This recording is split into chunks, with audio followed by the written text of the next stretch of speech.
Bonjour à tous. Donc, je suis heureuse de vous donner la bienvenue à ce symposium intitulé Les enjeux d'un nouveau parcours de la maladie d'Alzheimer au stade débutante, avec le soutien de Biogen. Donc, je remercie leur équipe médicale de cette organisation, de ce symposium.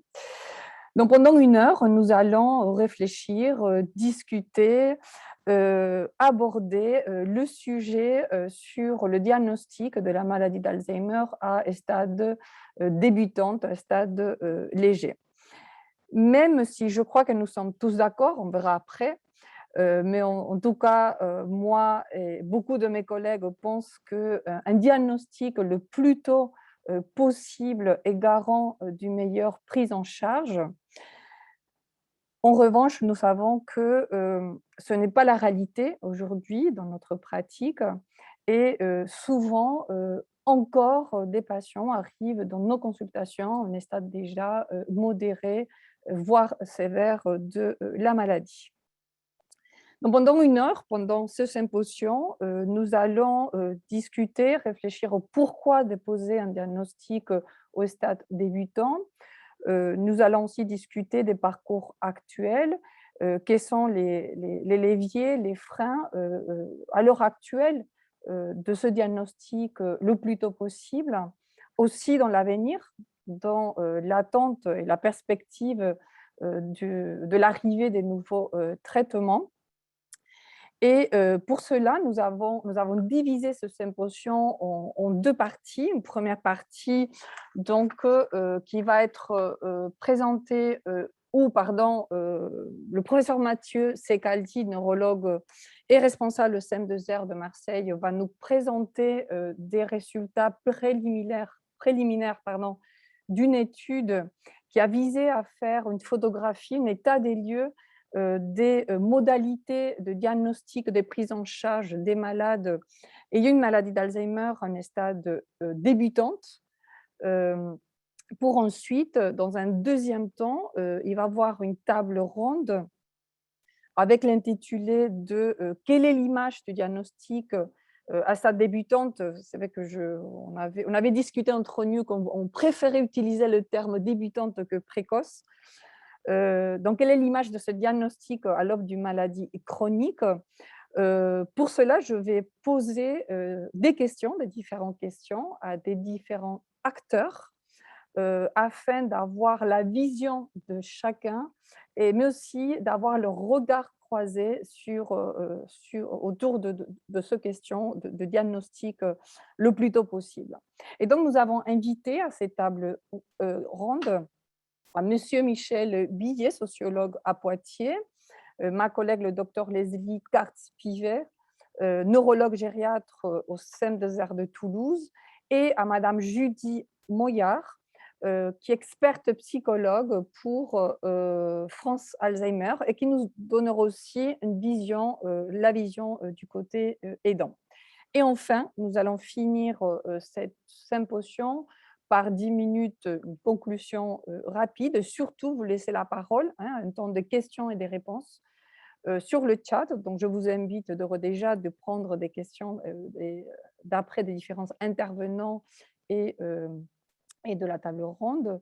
Et comme ça, on pourrait aussi vous associer à toute cette réflexion. Donc, pour ne plus attendre, être bien dans le temps, donc je vais demander à Mathieu Secaldi de nous présenter ces états de lieux perspectives du diagnostic au stade débutante de la maladie.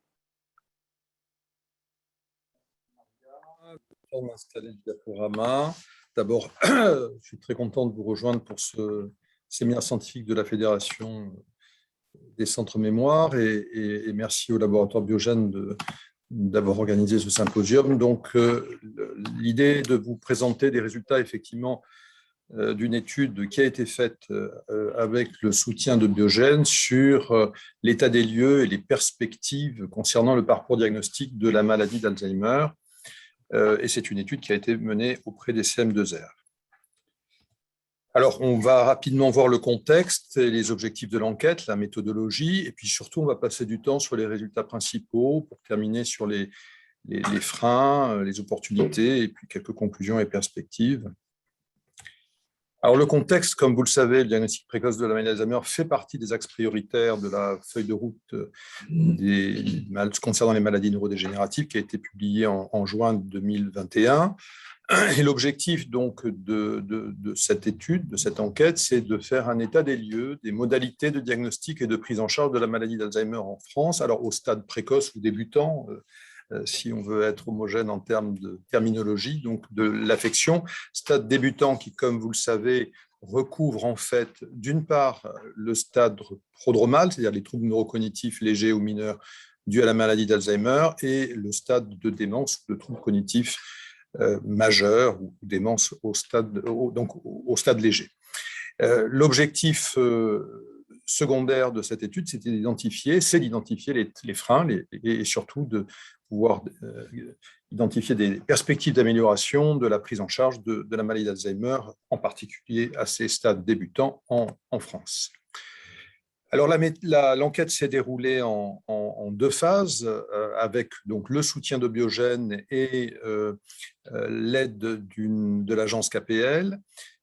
Elle a été menée auprès de 31 référents Alzheimer ou coordonnateurs de sites de CM2R français ou de consultations mémoire universitaire qui n'avaient pas le label CM2R, mais c'était donc des consultations mémoire universitaires réparties de façon homogène sur le territoire français. Vous avez sur la droite la carte qui vous montre l'ensemble des sites dans lesquels les participants exerçaient.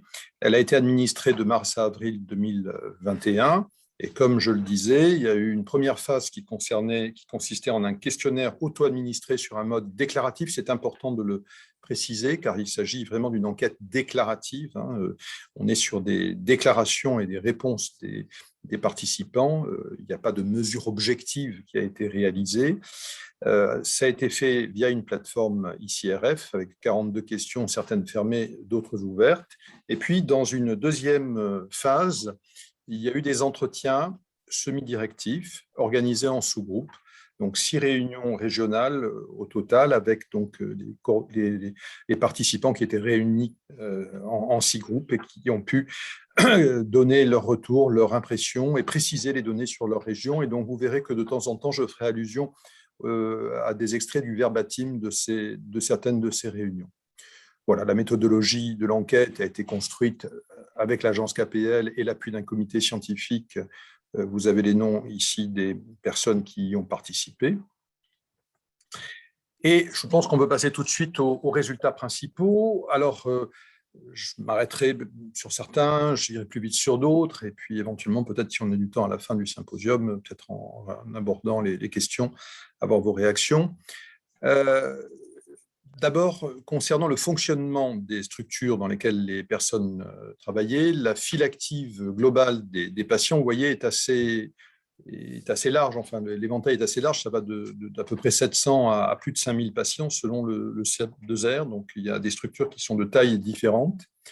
Et ce qui est aussi assez hétérogène, c'est la proportion de patients atteints de maladie d'Alzheimer au stade léger ou précoce dans ces sites, puisque en gros, elle va de 5% à 40%. Donc en moyenne, l'estimation qui a été donnée par plusieurs des répondants, c'est que ça correspondrait à 10-12% de la file active des patients suivis dans les CM2R. Un autre point qui est évidemment très attaché au diagnostic précoce, comme vous le savez, c'est l'utilisation des biomarqueurs et le dosage des biomarqueurs dans le liquide cérébrospinal. Et donc, on voit que la prescription de la ponction lombaire pour les biomarqueurs pour les patients au stade précoce, donc à ces stades débutants, là aussi, elle est extrêmement, l'écart est extrêmement vaste puisque ça va de 3%, donc vraiment très peu, à 100%, et on note vraiment des différences selon, je dirais, l'orientation plus neurologique ou gériatrique de la structure. Juste, voilà, vous avez ici le verbatim d'un des participants qui dit que je ne suis pas convaincu du fait que cela apporte quelque chose actuellement dans l'accompagnement, dans ce que je vais proposer aux patients à ces phases de la maladie. Pour les gens de moins de 65 ans, je dirais moins de 60 ans, c'est systématique. Entre 60 et 70, ça se discute. Et après 70, j'en fais quasiment pas. C'est une habitude, c'est une façon de travailler. Après, si on me dit qu'il y a un traitement qui est efficace, qui se prescrit uniquement après des biomarqueurs, je ferai des biomarqueurs à tout le monde. Donc, c'est un verbatim qui, je pense, illustre probablement la position de pas mal des participants à cette étude. Concernant toujours le fonctionnement des structures, il y a, ça c'est vraiment très généralisé, des équipes multidisciplinaires, mais leur profil est assez différent. Et en particulier, il y a de très fortes disparités dans, je dirais, la répartition des équivalents temps partiel. Alors, il y a des neurologues, il y a des gériatres, ça c'est une constante, mais par contre, il y a des centres où il y a peu ou pas de psychiatres, il y a des répartitions différentes concernant les neuropsychologues, les infirmières, les orthophonistes, les assistants sociaux, les psychologues cliniciens, les techniciens et les attachés de recherche clinique. Donc, on est effectivement avec des équipes multidisciplinaires, mais dont les profils sont assez différents. On reviendra sur cette question des ressources humaines. Ce qui est quand même abordé dans les sites où il existe un pôle gériatrique et un pôle neurologique, ce n'est pas le cas de tous les sites, mais dans ces sites-là, il y a généralement une collaboration qui est qualifiée d'excellente entre ces deux pôles, et donc une répartition qui se fait assez naturellement des patients qui vont être explorés plutôt sur le pôle gériatrique, sur le pôle neurologique de la structure de référence du CM2R. Dans une perspective d'augmentation potentielle de l'activité, on s'était interrogé sur la capacité des sites. Et ce qui est important, c'est que 50% des répondants, donc 50% des structures dans lesquelles ces répondants travaillent, auraient atteint leur capacité maximale. C'est quand même beaucoup et ça veut dire que ça pose des problèmes et ça doit amener à des réflexions peut-être de réorganisation. Concernant le délai d'admission pour la première consultation, il est en moyenne de 3 mois. Il est variable en fait d'une structure à l'autre. Dans certaines structures, c'est 15 jours et 6 mois. Mais ce qui est important, c'est que pas mal de structures prennent en compte le profil des patients et il y a des délais qui sont raccourcis pour certains profils de malades qui seraient plus prioritaires que d'autres. Et donc, les objectifs et les besoins de ces structures sont différents en termes de capacité selon le nombre de bilans à effectuer et le nombre de patients présents. Toujours concernant le fonctionnement, un point important qui a été abordé, c'est l'accès à un plateau technique, et en particulier à un plateau technique d'imagerie, IRM, à plus ou moins au champ, scanner cérébral, imagerie par TEP ou DATSCAN. Toutes les structures ont accès à ce plateau technique. Néanmoins, il y a des délais de rendez-vous qui sont inégaux selon les machines et selon les sites. Et la deuxième chose qui a été avancée par les participants à cette étude, en particulier dans les réunions, c'est le manque de référents en neuroimagerie. Alors, il y a théoriquement des référents, neuroradiologues. Je crois que je ne me suis pas arrêté là-dessus tout à l'heure, mais dans 80% des sites, il y a un référent en neuroradiologie, mais c'est un peu un référent théorique. Il y a quand même un manque de référents, réellement, de contact avec un référent en neuroimagerie qui est ressenti par les participants. En tout cas, c'est ce qu'ils ont exprimé. Les ressources humaines, médicales, paramédicales et les capacités, en particulier de l'hôpital de jour, qui est souvent la structure qui est adossée au CM2R, est à augmenter pour beaucoup de participants, car la capacité de ces hôpitaux de jour peut constituer un frein et limiter la file active et augmenter les délais de prise en charge des patients. Il y a aussi à prendre en compte, je dirais, l'organisation générale de nos hôpitaux, avec une tendance à la mutualisation des hôpitaux de jour avec d'autres services, donc qui a été également abordé. Mais finalement, ce qui a le plus occupé les discussions, c'est les médecins généralistes. C'est la sollicitation et l'implication des généralistes dans la prise en charge qui a vraiment été au cœur des discussions des focus group, avec le besoin exprimé par les participants de déléguer le plus possible le diagnostic et le suivi aux généralistes afin de filtrer l'adressage et donc d'impliquer davantage le médecin généraliste dans le parcours de soins. Concernant les acteurs clés et le réseau, l'adressage au stade précoce est lui aussi hétérogène en fonction des centres, et en particulier l'adressage par les médecins généralistes. Il y a de gros écarts d'un centre à l'autre, cela va de 10 à 70% des patients à un stade précoce qui seraient adressés par un médecin généraliste d'un site à l'autre, mais malgré tout, pour 80% des sites interrogés, l'adressage est réalisé majoritairement par les médecins généralistes. On voit bien, encore une fois, le rôle, l'importance des médecins généralistes dans ce parcours. L'activité de recours qui fait partie du cahier des charges des CM2R correspond en moyenne à 42% de la file active des patients. Je vous rappelle qu'un patient recours, c'est un patient qui est adressé par une structure de type consultation mémoire ou par un autre spécialiste. Et ce rôle d'appui, d'ailleurs, des CM2R fonctionne assez bien, en tout cas pour 80% des sites interrogés, avec une organisation quasiment systématique de réunions de concertation pluridisciplinaire, de réunions avec les consultations mémoire, notamment par rapport aux échanges d'expériences et à la formation. Et donc, de manière générale, les sites interrogés lors des focus group constatent que la relation au sein du réseau est déjà fluide et qu'il y a une très bonne communication entre les CM2R et les consultations mémoire.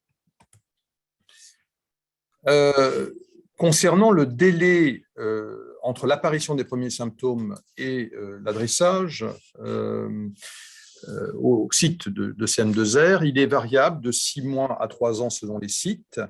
Et là, il y a un enjeu qui est celui d'essayer d'améliorer le repérage, le diagnostic précoce pour raccourcir ce délai entre l'apparition des premiers symptômes et l'adressage au site du CM2R. Et donc, ça aboutit à la remarque qui a été faite de nombreuses fois, d'une nécessité de former les neurologues libéraux parce que les CM2R sont saturés, notamment par rapport à l'accès aux examens. Et donc, les leviers qui ont été proposés lors des focus group pour gagner du temps sur le suivi et augmenter la prise en charge de nouveaux patients, c'est donc déléguer davantage le suivi aux médecins généralistes, voire aux infirmiers libéraux. Vous avez évoqué aussi la question des infirmières de pratique avancée, de proposer des formations aux médecins généralistes, de proposer aussi des formations aux neurologues libéraux, et aussi une voie qui a été évoquée, sans qu'on ait approfondi la question, qui est celle de la télémédecine.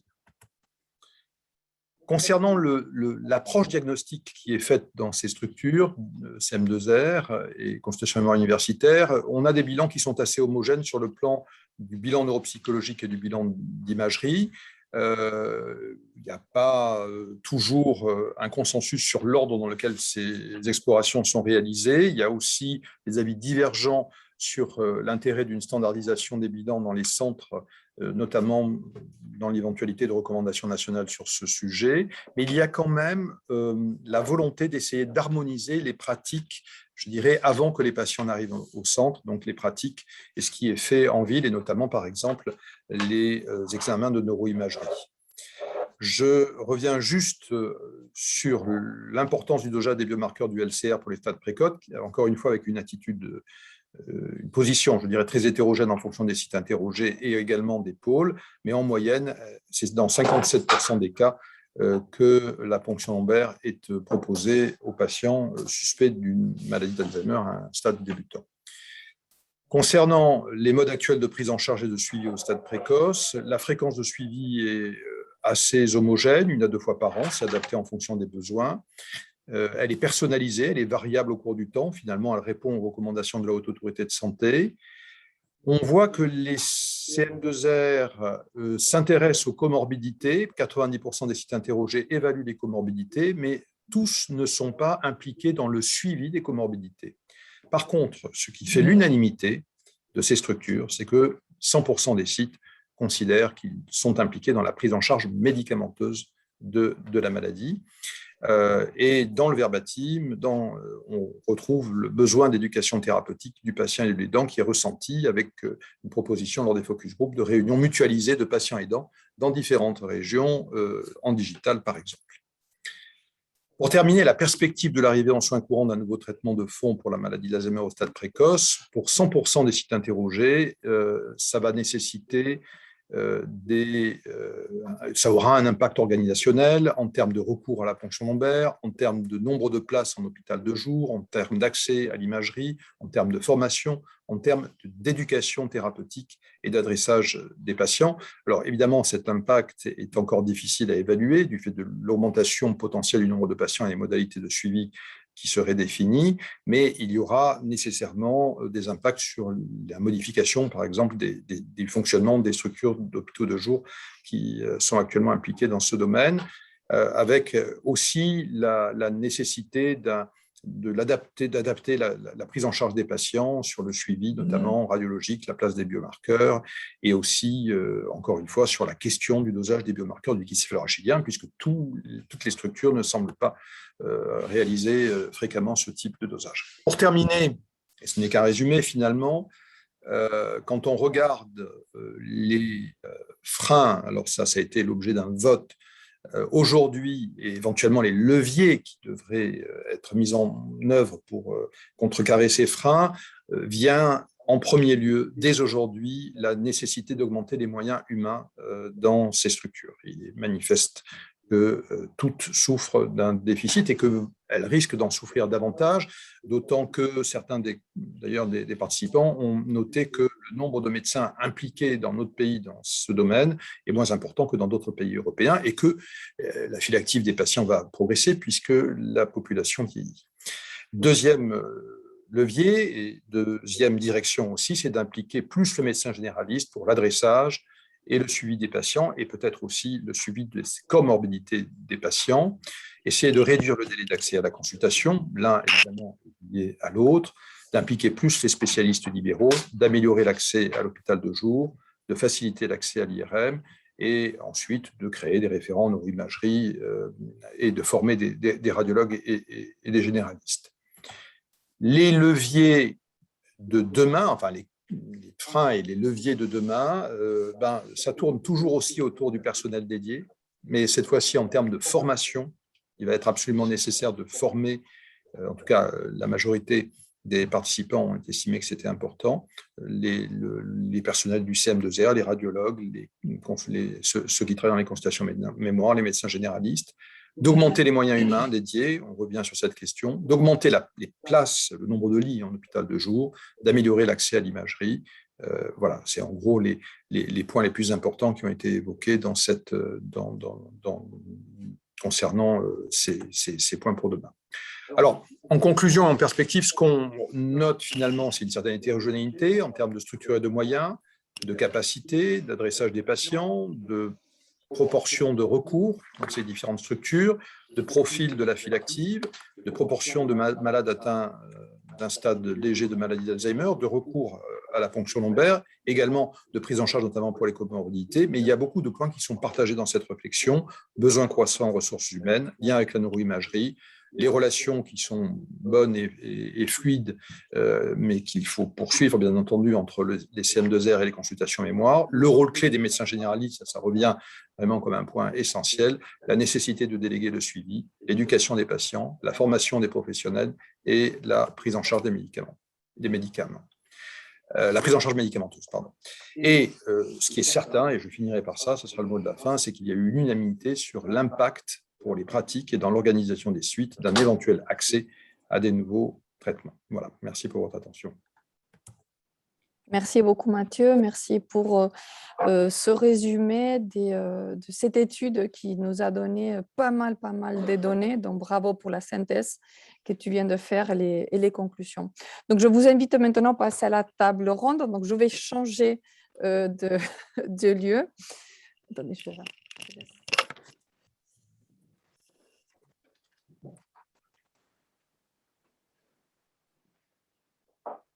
Voilà. Et donc, je remercie, comme je dis tout à l'heure, de votre participation à cette table ronde. Donc, nous avons prévu déjà quelques questions. Et ce que je vous propose, c'est de poser ces questions les mêmes à chacun d'entre vous. Je vais commencer par la première. Pourquoi poser un diagnostic au stade précoce de la maladie? Et j'aimerais commencer par l'avis de M. Millet. ou sociologue, je me rappelle à Poitiers, par rapport à cette question. Alors, merci. Tout est difficile et je suis très honoré de participer à cet échange, à cette table ronde, mais vraiment, je voudrais essayer d'abord de ne pas donner de leçons aux autres, parce que chacun réfléchit, travaille, essaie d'avancer, échange avec les autres. C'est dans cet esprit-là que je voudrais essayer d'apporter une contribution. Alors, pourquoi ce diagnostic au stade débutant? Je dirais d'abord parce que c'est peut-être ce qui permettra d'éviter de vivre le diagnostic comme un verdict ou comme une condamnation. Parce que c'est terrible d'apprendre un diagnostic comme celui-là. Et puis, au fond, il me semble que le premier intérêt, c'est que nous pouvons imaginer de commencer à soigner très tôt, quelle que soit la forme du soin, notamment lorsque la découverte de molécules, de médicaments, domaine auquel je ne connais rien, strictement rien, lorsque la découverte de molécules permettra évidemment d'entreprendre un traitement médicamenteux. Mais dans ce soin précoce, il me semble qu'on peut imaginer, identifier très tôt les pertes prévisibles et de ce fait anticiper et construire très tôt des compensations qui permettront de vivre toute cette aventure de la maladie de manière moins négative, je n'ose pas dire de manière plus positive. Il me semble que une autre manière de le dire serait au de dire que connaître le diagnostic doit permettre de poser le regard sur tout ce qui reste possible au moment où nous avons tendance à ne regarder que les pertes, que les problèmes, que ce qui disparaît. Poser le regard sur tout ce qui reste possible. Et puis, de ce fait, connaître le diagnostic, ça doit permettre à la personne qui le reçoit et à son entourage d'entrer dans une démarche qui consiste à inventer pour le malade, mais pour l'entourage aussi, forcément, à inventer ce qu'on pourrait appeler un nouveau rapport au monde, un nouveau rapport aux autres et un nouveau rapport à soi-même. Un nouveau rapport au monde parce que la maladie, évidemment, viendra déterminer des décisions à prendre. Peut-être un jour faudra-t-il, si le malade est encore jeune, arrêter de travailler ou bien modifier des habitudes de vie. Allez, un nouveau rapport au monde. Un jour, il faudra que j'arrête de conduire. Mais arrêter de conduire, ça ne veut pas dire rester enfermé chez soi. En revanche, si on ne pense pas avec moi des alternatives à l'automobile, alors évidemment, je risque fort de ne plus jamais me déplacer. Donc, un nouveau rapport au monde, un nouveau rapport aux autres, parce que en couple, en famille, dans les relations sociales, bien sûr, le fait d'être malade, de vivre avec la maladie, de vivre cette maladie, ça va venir modifier une multitude de choses dans les comportements de la personne malade, dans les comportements de ceux qui vivent avec elle, etc. Et puis, un nouveau rapport au monde, aux autres, c'est, pourquoi pas, le moment de rejoindre une vie associative qui peut aider, soutenir, accompagner, et là aussi, quelque chose de remarquablement important. Et à travers tout ça, se joue une transformation du regard que les autres portent sur le malade, et donc une transformation pour le malade, une transformation de l'image que le malade a de lui-même, une image qui se noue forcément, qui se construit forcément dans le rapport que l'on a avec autrui. Alors, au plus près de soi, en couple, en famille, avec les enfants, les petits-enfants, etc. Et puis, en cercle concentrique, dans des relations sociales qui deviennent de plus en plus importantes. Et puis, c'est le dernier élément sur lequel je voudrais insister dans le début de ce propos. Au fond, c'est je dois cette réflexion à un médecin, une médecin qui nous a quittés, à mes yeux, beaucoup trop tôt. Elle s'appelait Elisabeth Zuckman, elle était médecin de rééducation fonctionnelle, spécialiste des questions relatives au handicap, au polyhandicap, et j'aimais beaucoup la manière dont elle donnait à comprendre que donner un diagnostic, c'est s'engager. Encore faut-il avoir les moyens de s'engager, les moyens en personnel, les moyens en formation, les moyens, oh là là, en dispositif, etc. Mais donner un diagnostic, c'est s'engager. Autrement dit, c'est entrer en relation, dans une relation durable, à l'intérieur de laquelle celui qui reçoit le diagnostic, et en l'occurrence son entourage, pourront trouver une certaine réassurance, pourront trouver un accompagnement apaisant. Cet engagement, il est vrai pour celui qui donne le diagnostic, il est vrai pour ceux qui auront ensuite à le porter avec le médecin neurologue, par exemple, mais évidemment, le médecin généraliste aura à porter dans le temps. Voilà. Cet engagement, c'est l'ouverture d'une relation dont j'ai besoin pour vivre positivement et durablement ce rapport aux autres, au monde, à moi-même, à l'intérieur de la maladie. Merci beaucoup. Monsieur Quillet, Madame Mollard, qu'est-ce que vous pensez de pourquoi poser un diagnostic au stade précoce ou débutante de la maladie? Alors, merci d'abord de m'avoir invité à cet échange. Alors, pour la personne concernée, c'est pouvoir, et pour les proches aidants d'ailleurs, donner sens, donner du sens à ce que l'on vit, à ce que l'on perçoit dans la relation à l'autre, le plus tôt possible, est certainement un élément prédictif de la façon dont les choses vont pouvoir se jouer au niveau intrafamilial et comment la position des uns et des autres va pouvoir s'organiser sans pouvoir éventuellement aller à des situations de crise, voire de violence dans les relations entre la personne avec des troubles cognitifs sévères et le reste de son entourage familial. Et puis, je crois aussi qu'il y a bien sûr des troubles cognitifs qui évoluent, mais ces troubles cognitifs ont un impact sur la psyché, sur l'appareil psychique.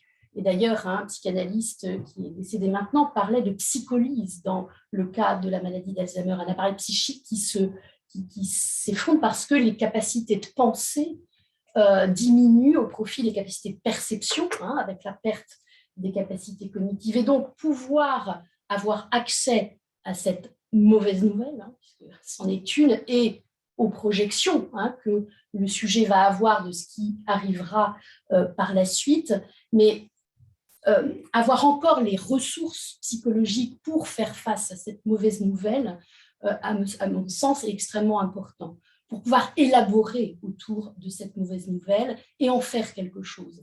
Parce que ce que l'on perçoit actuellement, quand le diagnostic est posé trop tardivement, c'est que beaucoup des personnes concernées vont mettre en place des mécanismes de défense qui sont le plus fréquent, le déni, et à partir de là, l'accès au sujet est difficile, et on sait à quel point les refus de soins, les refus des propositions d'accompagnement sont complexes, avec des aidants qui ne savent plus comment faire pour mettre en place les aides. Donc, en tout cas, moi, cliniquement, j'accompagne des personnes avec un stade débutant de la maladie, et quelque chose est possible à ce moment-là, et même quelque chose est possible au niveau de la dyade, du couple aidant aidé, même plus largement de la famille tout entière. Les choses peuvent se dire, peuvent se mettre en mots, et quand on met en mots les choses, on n'est pas dans la mise en corps, enfin les comportements dits troublés, qui, on le sait, dans l'évolution de la maladie, posent un tas de soucis et mettre fin à un moment donné à l'accompagnement à domicile. En tout cas, cliniquement, il y a un tas de choses possibles. Et il y a aussi alors un mot peut-être un peu à la mode en ce moment, l'empowerment, hein, ce pouvoir d'agir, c'est-à-dire quand la maladie est annoncée, hein, au stade débutant, c'est aussi donner la possibilité au sujet de maintenir quelque chose de son pouvoir d'agir pour lui-même, pour les autres, d'agir avec d'autres, et de ne pas finalement parfois disparaître, hein, face aux proches aidants qui petit à petit prennent les décisions nécessaires parce qu'il n'y a pas d'autre choix, bien sûr. Mais en tout cas, cette notion de garder sa capacité à agir et bien sûr à décider, mais à agir, ça me semble très important. Et peut-être pour finir, au niveau de France Alzheimer, ce sont ces personnes ayant reçu un diagnostic précoce qui, à nombreuses reprises, sont venues nous bousculer. Hein, je pense à ce monsieur qui voulait participer à une formation des aidants familiaux et qui ne comprenait pas à juste titre pourquoi il n'y avait pas accès. Et en disant très pertinemment, mais est-ce que ce n'est pas moi le premier qui devrait mieux comprendre ma maladie? Certes, mon épouse a besoin, hein, de la comprendre pour mieux, mais est-ce que c'est pas... Et à partir de là, on a créé un dispositif, hein, sur le modèle de l'éducation thérapeutique, mais voilà, c'est aussi, à partir de là, on va pouvoir travailler, réfléchir, co-construire avec les personnes malades, et pas simplement avec les aidants, mais avec les personnes malades, au mieux de ce qui peut être leurs besoins, hein, dans ces... et aussi pour l'avenir. Merci beaucoup. Leslie, en tant que médecin, neurologue, en tant que acteur qui pose des diagnostics, qui fait des annonces diagnostiques, pourquoi, à ton avis, il faut poser un diagnostic le plus tôt possible? Alors, merci Maria de me permettre de participer à cette table ronde, et je suis ravie de mes partenaires qui ont déjà dit beaucoup. Alors du coup, voilà, je veux rebondir un peu ce que vous avez proposé. Alors peut-être ce que vous avez dit en dernier, Madame Mollard, c'est la place du patient qui est prédominante lorsqu'on est en début de maladie. Effectivement, faire un diagnostic en début de maladie, c'est accorder à la personne malade tous ses droits, parce que, donc sur un plan éthique, c'est très important, parce que la personne est encore en mesure, justement, en tout début de maladie, de donner ses avis, de faire ses demandes, d'exiger un certain nombre d'égards. Et c'est vrai que donc la personne garde une position centrale lorsqu'on est au début de maladie, que peut-être lorsqu'on arrive sur une phase plus tardive, où les aidants sont au premier plan, cette personne risque effectivement de la perdre. Donc je pense qu'effectivement, pour nous, c'est important, dans notre premier devoir, qui est de soigner d'abord une personne, c'est plus important pour nous de faire ce diagnostic au stade où la personne est vraiment acteur. Et puis après, l'autre chose que vous avez dit qui sont aussi très intéressantes et qui rentrent dans l'annonce diagnostique. L'annonce diagnostique qui a été le fruit qui a été l'objet de travail important dans les années 2005-2006, si je m'en rappelle bien. Il y a eu tout un travail de l'HAS sur les recommandations qui a pris du temps, parce qu'il y avait beaucoup de débats. Est-ce qu'on annonce la maladie aux patients? Est-ce qu'on annonce aux proches? Quels sont les termes qu'on utilise? Voilà. Et c'est vrai que le travail maintenant d'annonce diagnostique est très codifié, mais dans un bon sens, parce que ce que vous avez évoqué en fait partie. C'est-à-dire que l'annonce diagnostique doit s'accompagner effectivement d'un engagement, comme vous l'avez dit, j'aime beaucoup ce terme, parce qu'on s'engage, on fait des propositions d'accompagnement à la personne, et on sait que lorsqu'on fait une annonce diagnostique à quelqu'un qui débute de maladie, eh bien on va aller voir un certain nombre d'années, et ça va nous donner aussi le temps d'échelonner les différentes difficultés, de les aborder un petit peu au fur et à mesure. Et là, on rejoint aussi le terme que vous avez évoqué, là, de violence. Et c'est vrai que faire une annonce diagnostique à un stade avancé, où on doit, dans la même consultation, donner le nom d'une maladie qui fait peur, annoncer l'arrêt de la conduite, et puis tout ce qui s'ensuit, ça, c'est un acte très violent. Un acte violent et que personnellement, en tant que médecin, difficile à vivre. Alors que finalement, lorsqu'on est en début de maladie, on est sur un message encore porteur d'espoir, d'ouverture, de perspective. Et certes, il y a un choc émotionnel, c'est normal, hein, il faut aider la personne à surmonter ce choc, mais on a des messages positifs à proposer.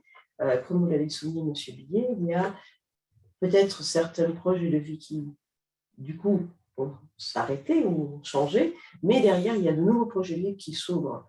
Et on est là aussi pour accompagner les personnes dans ce parcours-là. Et vous avez parlé de l'éducation thérapeutique, et je crois que c'est une partie très importante qui doit compléter l'annonce diagnostique. L'annonce diagnostique, c'est un temps un peu unique, un peu fort, mais on ne peut pas tout dire sur même une heure de diagnostic, de consultation n'aura pas le temps de tout dire, et puis la personne en face n'est pas peut-être dans l'émotion capable de tout entendre. Et donc, à mon sens, l'éducation thérapeutique est indispensable juste après l'annonce diagnostique, enfin, une sorte d'accompagnement post-annonce diagnostique pour vraiment aider les personnes à toutes ces échéances auxquelles elles vont être confrontées, mais avec beaucoup plus de sérénité. En tout cas, le point positif que j'entends, c'est qu'ici, tout le monde est d'accord pour dire que c'est quand même un diagnostic, ce qui est quand même important, parce que ce n'est pas toujours le cas. M. Sikalim l'a souligné, il y a encore une réticence, même parmi les professionnels, d'aborder cette phase de diagnostic dès le début. Peut-être que pour certains, ça semble plus confortable de la reporter, mais je dirais que c'est un faux confort, parce qu'en fin de compte, du coup, ce qu'on a annoncé et à proposer est beaucoup plus violent que si on s'y prend vraiment en amont. Donc, merci. Voilà, je pense que le regard se complète. Tout à fait. Voilà. Tout à fait. Et donc, je profite donc de parler de l'annonce et passer à la suivante question. Comment l'annonce du diagnostic est entendue? Quelle terminologie utiliser et pourquoi?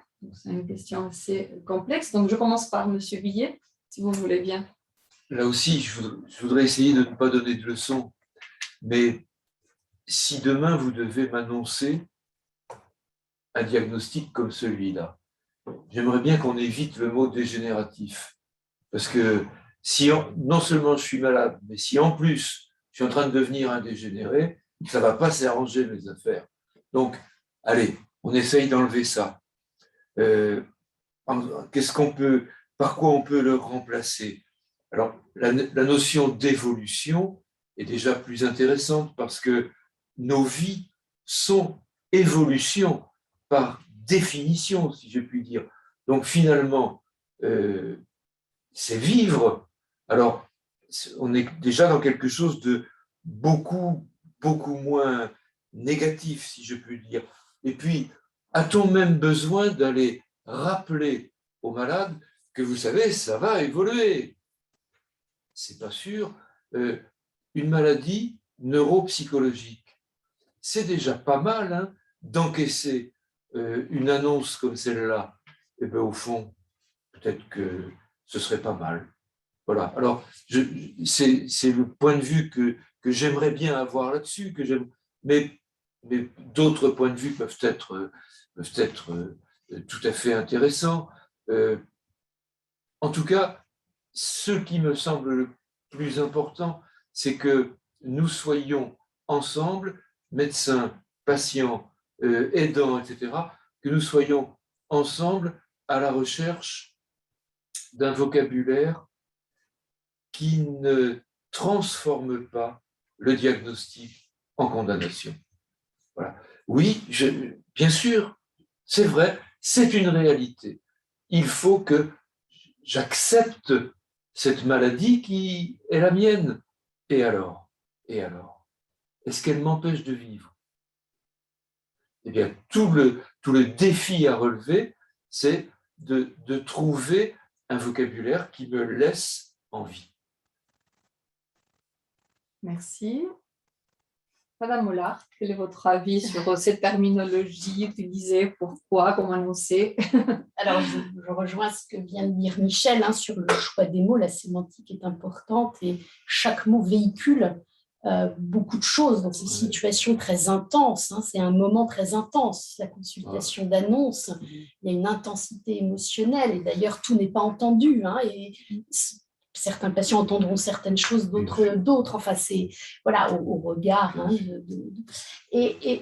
mais y a quelque chose en effet sur l'anticipation. C'est vrai que, et comme le disait Leslie, quand on voit le patient tardivement, dans le même temps, il faut anticiper très rapidement sur tous les risques que le patient encourt du fait de sa maladie.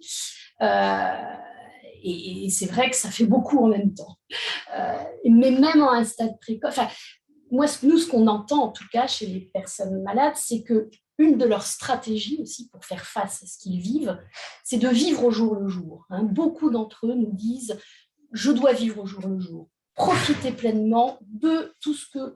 Et donc, pour eux, anticiper, ça fait effraction parce que justement, ça va à l'encontre de leur stratégie. Alors, je ne dis pas qu'il ne faut pas anticiper parce que ce serait…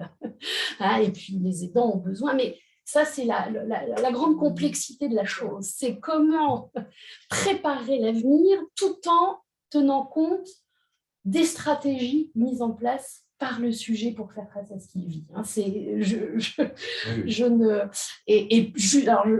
L'éducation thérapeutique, en effet, cet espace entre pairs, parce qu'il y a beaucoup de choses finalement qui se parlent plus…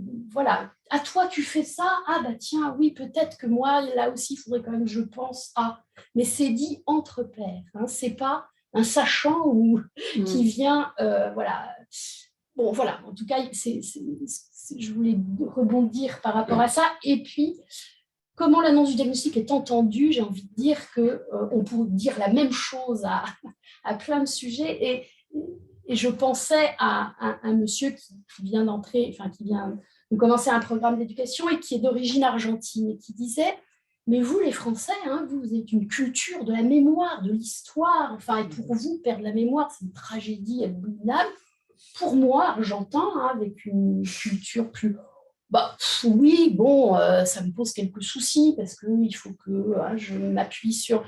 Mais finalement, ça n'a pas la même représentation et je trouvais ça intéressant aussi de se dire que, voilà, en fonction de la culture, en fonction de l'histoire familiale, quand une personne a eu son parent, son grand-parent, évidemment, la représentation qu'il a de ce qui va advenir participe aussi à ce qu'il se défende de ce qu'il vit. Enfin, voilà.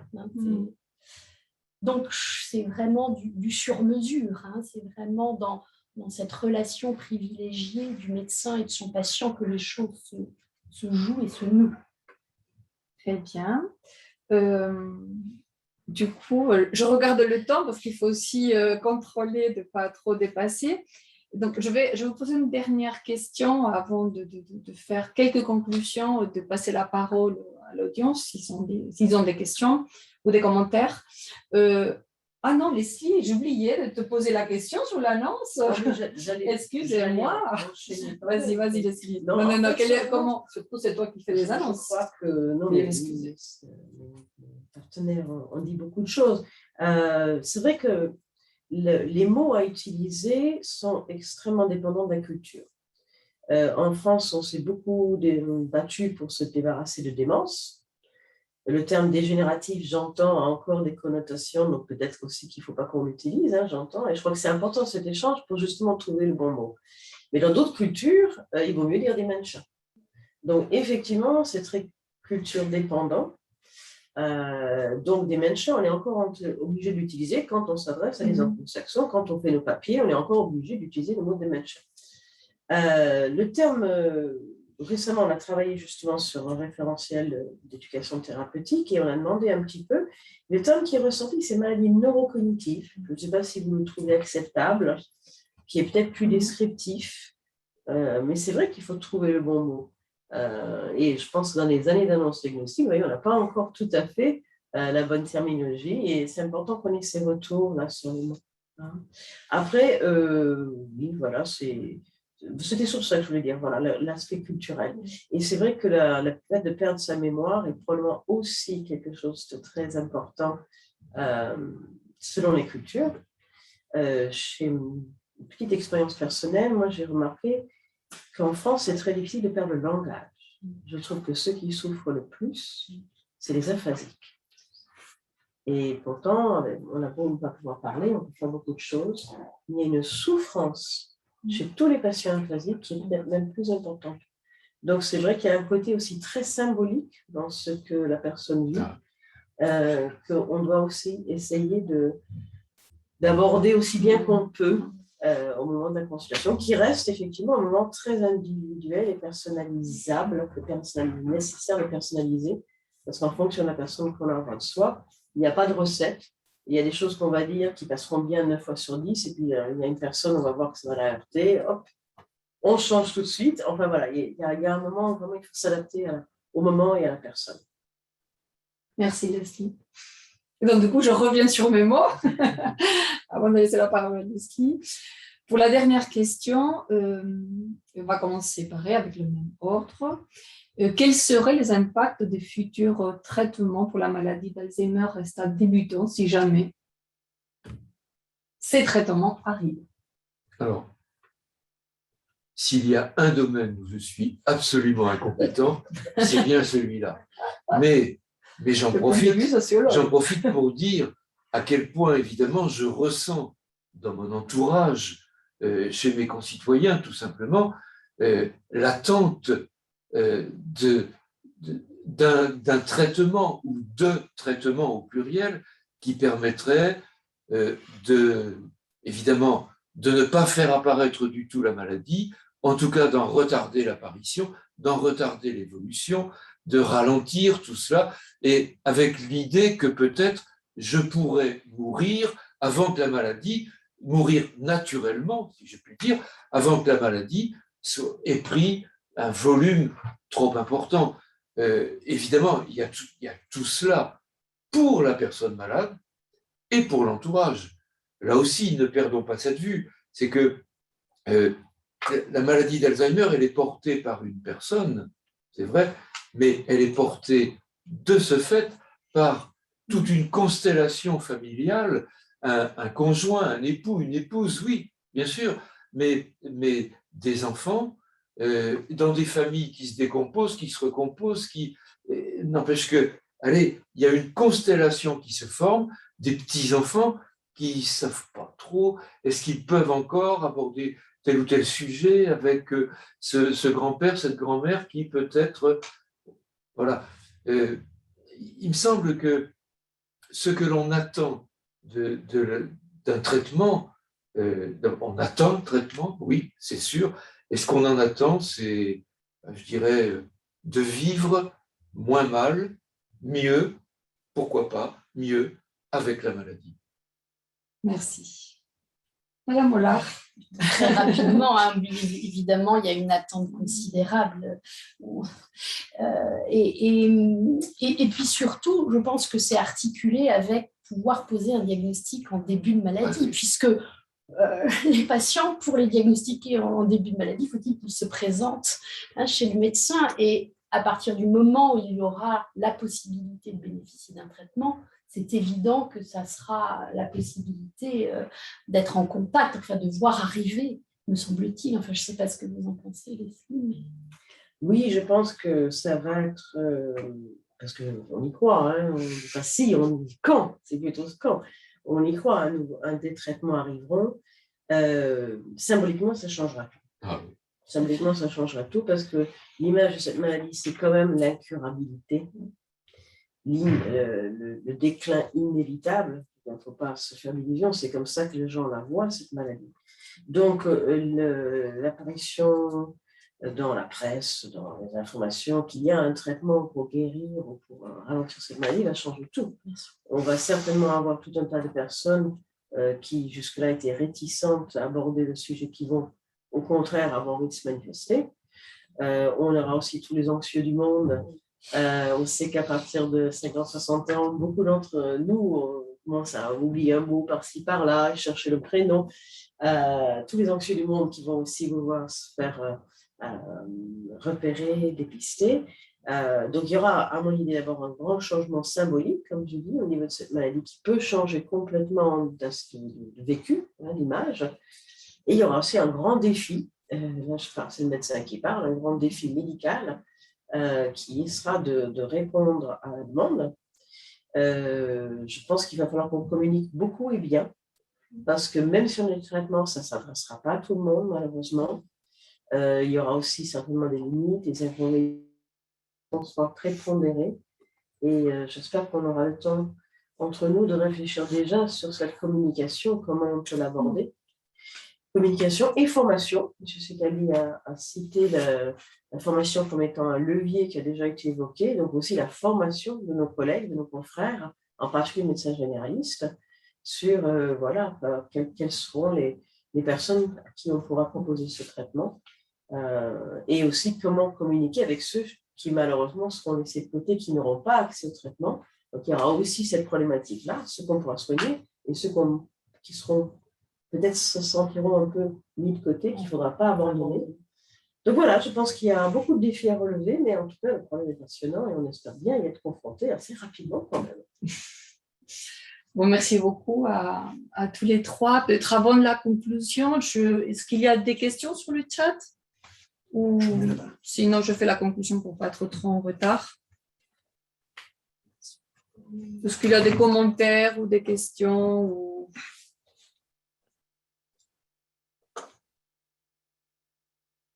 de l'audience? Il y a essentiellement des commentaires, bien sûr sur l'impact de l'annonce diagnostique avec les mots choisis et avec l'expérience de chacun, en essayant que ce soit le moins violent possible et pour annoncer un parcours. Et en effet, pas de Eric, et on est complètement d'accord avec lui, pas de diagnostic sans soin, c'est-à-dire que du coup, ça s'intègre dans une proposition, dans un engagement, dans un accompagnement, comme vous l'avez très bien dit. L'objectif, en effet, c'est vraiment éviter d'évoluer et essayer de prévoir l'agressivité de la pathologie et la gestion des aspects de troubles du comportement et de réduire les problèmes d'autonomie. Et puis, cet aspect sur les mots et l'impact de l'interdisciplinarité aussi qui nous entoure, qui font toute la richesse des consultations mémoire. Et on a cette réflexion comme quoi il y a actuellement peu d'endroits où on peut avoir autant de discipline, d'expertise pour un diagnostic vraiment particulier pour les patients et les aidants. Et puis, une question de Laetitia aussi sur l'impact potentiel ou le rôle peut-être des pharmaciens ou des pharmacies au départ des CHU par rapport à l'impact aussi que ça aura en termes de gestion de traitement.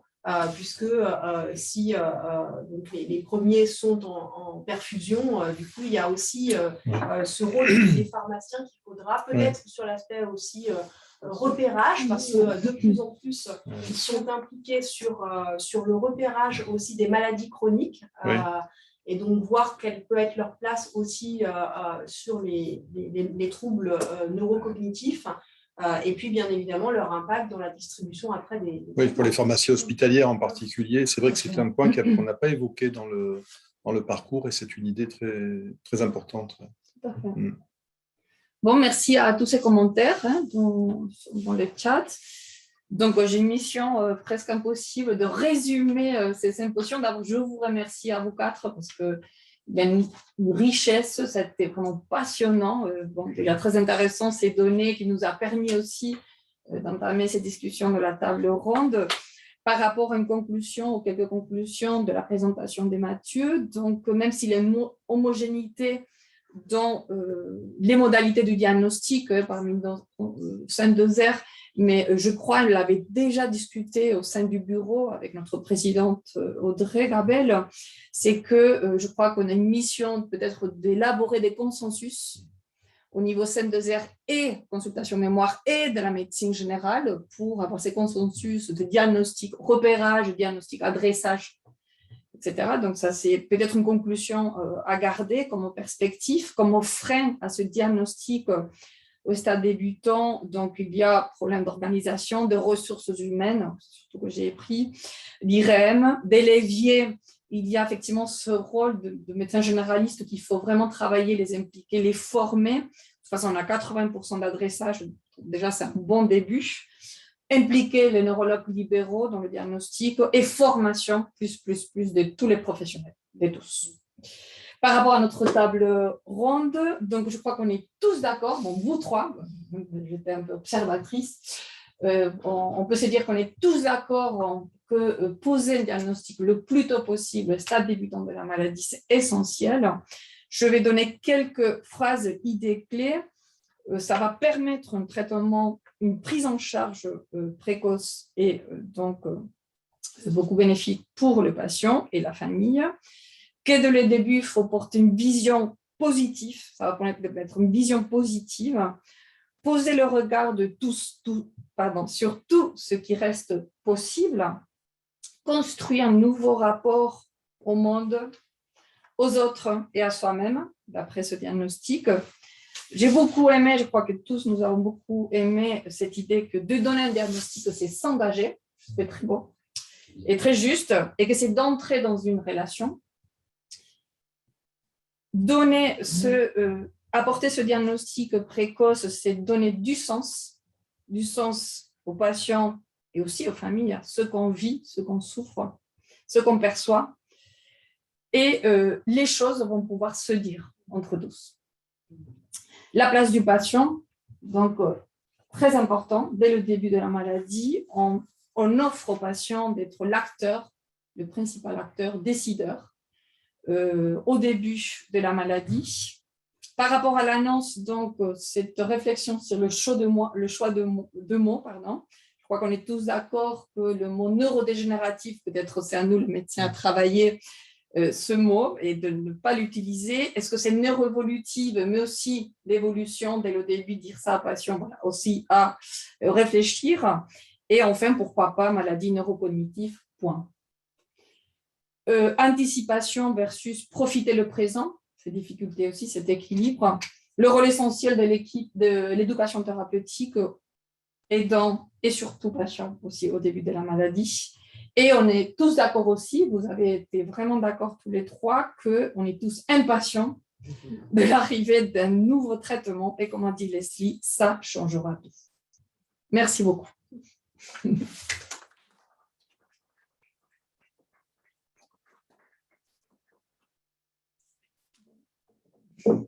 Au revoir à tout le monde. On a eu 5 minutes de retard. Oui, il faut se connecter. Avec M. Velas. Mais vous êtes où? Bon, un grand merci, c'est c'était super. super passionnant, passionnant. Moi, ça m'a beaucoup aidé.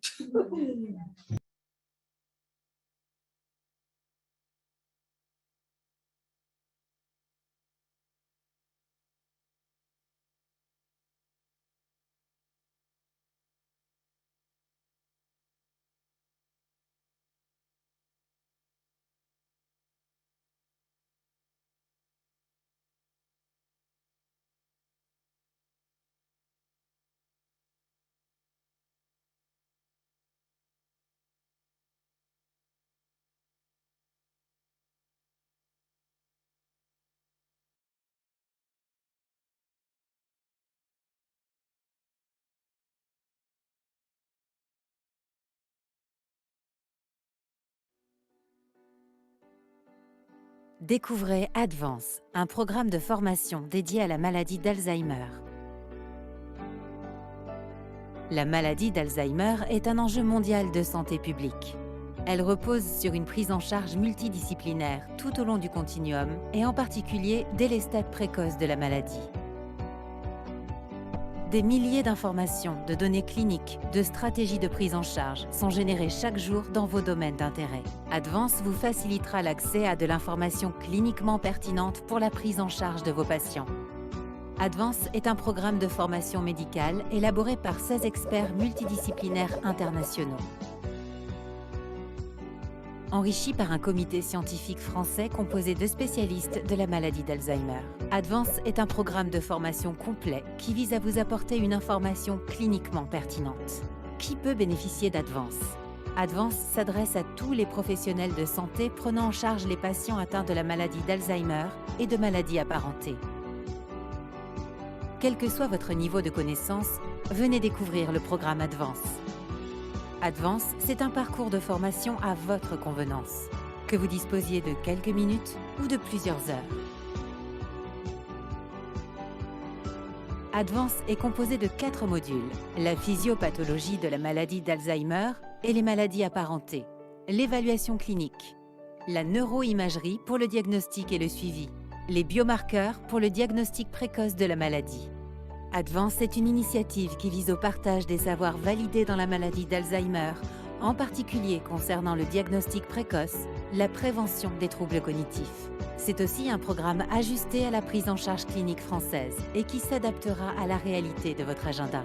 Venez découvrir Advance.